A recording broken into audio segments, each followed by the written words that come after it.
আসসালামু আলাইকুম। কি অবস্থা সবার, কেমন আছে? আসলে বিশ্বাস নিঃসন্দেহে অনেক ভালো আছে। হ্যাঁ, যেটা বললাম আর কি, যে এই ফ্রিল্যান্সিং প্ল্যাটফর্মে 80% মানুষ তারা সফল হতে পারেন না, বা তারা একজন ফ্রিল্যান্সার ক্রিয়েট হতে পারেন না।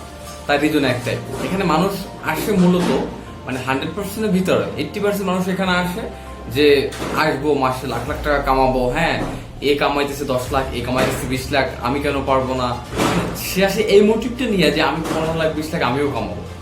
সে এটা ফোকাস করতেছে না যে ক্লায়েন্ট তাকে মানে তার ফেসটা দেখে টাকা দিবে না। আজকে 21 টাকা রেট চলতেছে, 121 টাকা রেট। এখন যদি সে ক্লায়েন্টকে বলে যে আমি বাংলাদেশি, আমি নতুন ফ্রিল্যান্সার, আমাকে টাকাগুলো নিতে দাও, সে কি দিবে? কখনো না ভাই। এটা মার্কেট প্লেস, এখানে আপনি আপনার স্কিলটা সেল করে আর্নিং করবেন, বা যখন আপনি আপনার স্কিলটা একটা ক্লায়েন্টকে শো করতে পারবেন, বা যখন একটা ক্লায়েন্ট আপনার কাজ পছন্দ করবে, দেন আপনি আর্নিং করতে পারবেন। বাট ভাই, এটা করে কি বাঙালি মানুষ, তো এরা মানে টাকা লোভটা একটু বেশি, এরা এই জন্য কন্ট্রোল করতে পারে না, দেন তারা সফল হতে পারে না।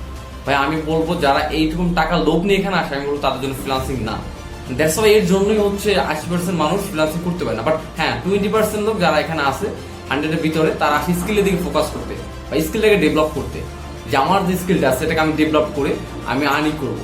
বা আমার টার্গেট হচ্ছে একটাই, বা সে মেন্টর বা তার যে মানে অধীনস্থ যে থাকে, সে সিনিয়রকে বলে যে আমি কিভাবে দক্ষ হতে পারি, বা কিভাবে কতটুকু শিখলে আমাকে একজন দক্ষ মানুষ হিসেবে আপনি আমাকে বলবেন, দেন আমাকে ওইভাবে ক্রিয়েট করেন। হ্যাঁ, মানে সে ফোকাস করে স্কিলের দিকে।